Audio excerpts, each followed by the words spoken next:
We here at the Sports History Network proudly partner with 26 podcasts, all revolving around the history of sports. But did you know that many of our hosts were sports history authors way before they started their shows? It's true.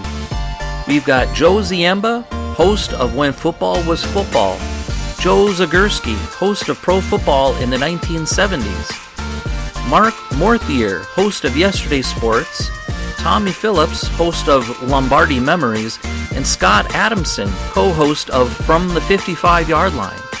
All these authors have many books for you to choose from. To check them out, go to our website at sportshistorynetwork.com/sportshistorybooks. Pick up your copy today. Soundtrack provided by Kevin MacLeod of filmmusic.io. This podcast is part of the Sports History Network, your headquarters for the yesteryear of your favorite sport. You can learn more at sportshistorynetwork.com. And now, everyone, it's my pleasure to introduce to you Mr. Don Caper.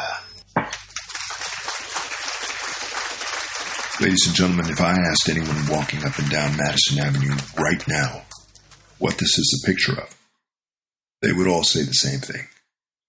A meatball sub. And of course, they would all be correct. If I asked them what the meatballs are made of, they would say ground beef. Who could blame them? How would they know any better? There's nothing on this presentation board to tell them these meatballs are more than just ground beef. But you know the truth, and you've been sitting on it this whole time. They're made of ground beef, ground pork, and ground veal. Not one single type of meat, but a triumvirate of meat. Well, Don, a lot of people have issues with veal and pork. Then they have issues with taste. An issue with taste is an issue with subtlety and complexity. Your sandwich is not for them. Let them eat, sloppy joes. Gentlemen, it's time to let your customers in on your truth. There's more to your sandwich than meets the eye. Now, while you ponder this, I'll let you in on a little truth of my own. My father worked for a Brooklyn factory that made chemical products for the screen printing industry. He worked every Saturday morning, so we never had a chance to sit together and watch pro wrestling.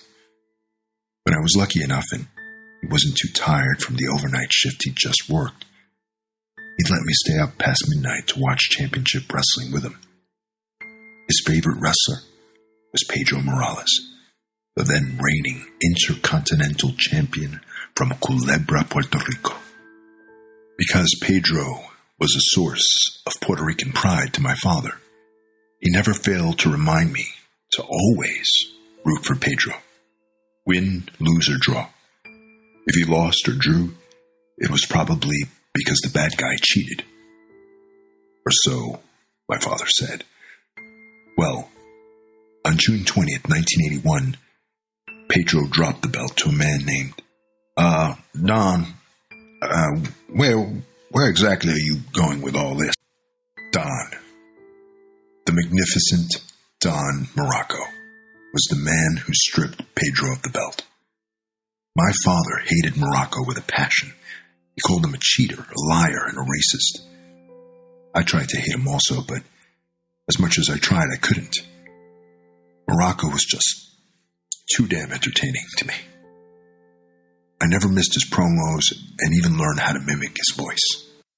Sometimes I believe that Pedro Morales never went to school at all. When I sit and listen to the guttural tones that he tries to imitate the English language with, I wonder, is there something I can do for the man? Maybe by taking the thumb, maybe by taking the spike, the Asiatic spike, and driving it down deep into his throat. You think his vocabulary may improve at that point? You think he might feel the need to scream? He might feel the need to tell somebody, it's over, baby. No more, amigo, baby. Say adios, baby. That summer of 81, I kept all the kids on my block laughing with that very same routine, almost word for word. To end it with a bang, I would usually add a cheap shot from Morocco's manager, the Grand Wizard. Did you hear that, Pedro Morales? Don Muraco will have the belt around his waist.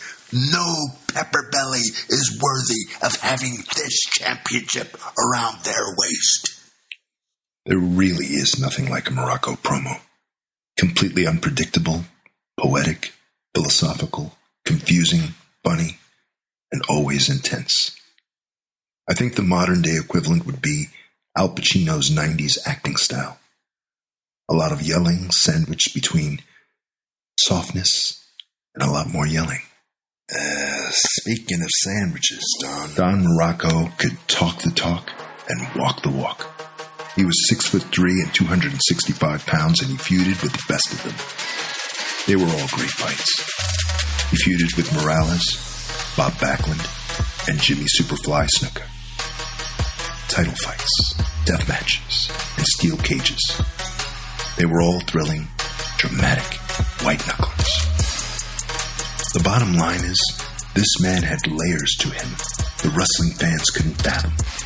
They taunted him about his Hawaiianness and his surfer's tan, yelling, beach bum, anytime they could. It really pissed him off. And he let the fans know it, usually by taking it out on the ragdoll in the ring with him. But then, there were some other times when he didn't give a crap what the audience called him. Times when he would treat them and his opponent with utter contempt. Like the time he ate a meatball sub in the ring. Oh, thank God. Don Muraco knocked the stuffing out of some jobber named Victor Mercado. Muraco was hilarious, grinning at the fans every time he ripped into his meatball sub, or sipped from his cola, or rubbed his stomach to glorify his gluttony. I swear, if you didn't know it was a wrestling match, you would call it performance art. The fans got the last laugh, though, when Morocco's manager, fat slob named Captain Lou Albano, slipped and fell on a slab of leftover sub by the ring steps. When my father came home that afternoon, after working his overnight at the Brooklyn chemical factory, he took me to a local diner. I think he just wanted some company while he ate. He told me I could order anything I wanted, so I ordered a meatball sub.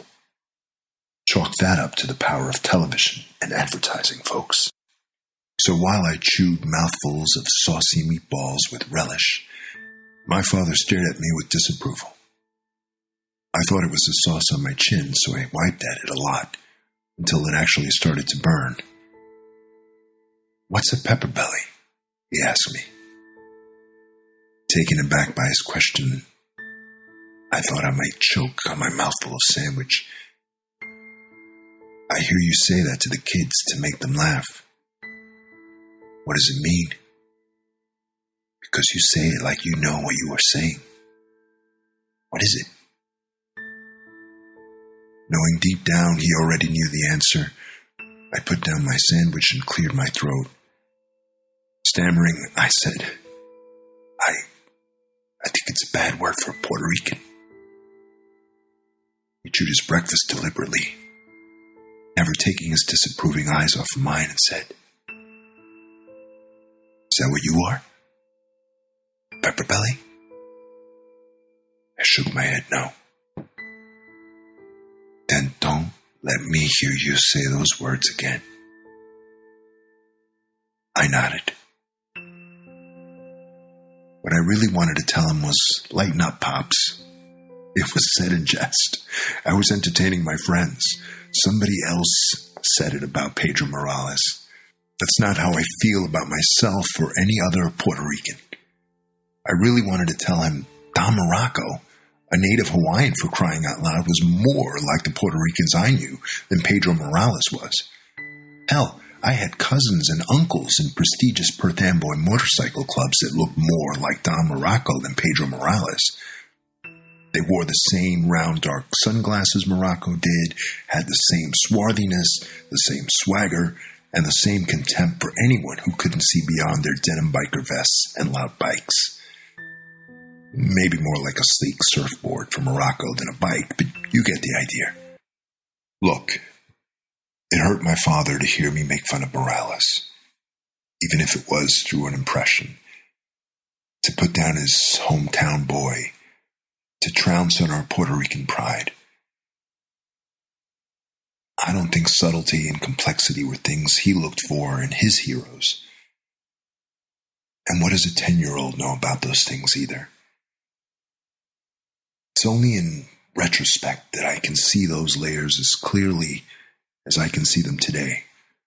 So I can't blame him any more than I can blame those people walking up and down Madison Avenue right now. They don't know any better. Sometimes we have to take them by the hand so we can show them the difference between that which is plain and pedestrian and that which is multifaceted and magnificent. Is that a new billboard, Don? A split-screen billboard high above the Brooklyn-Queens Expressway.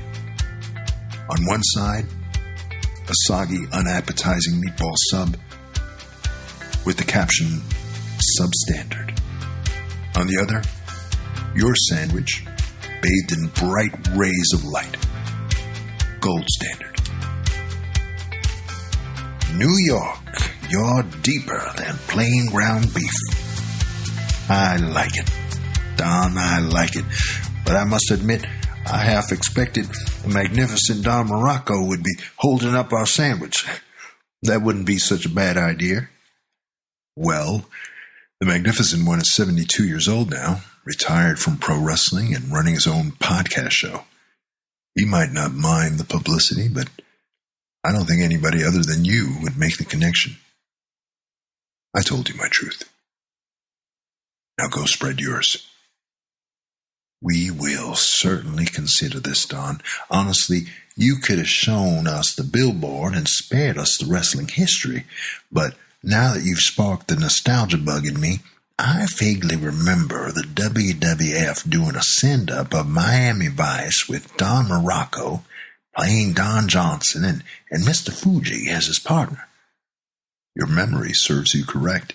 It was called Fuji Vice, and it was as cheesy as any TV show parody you'll ever see or hear.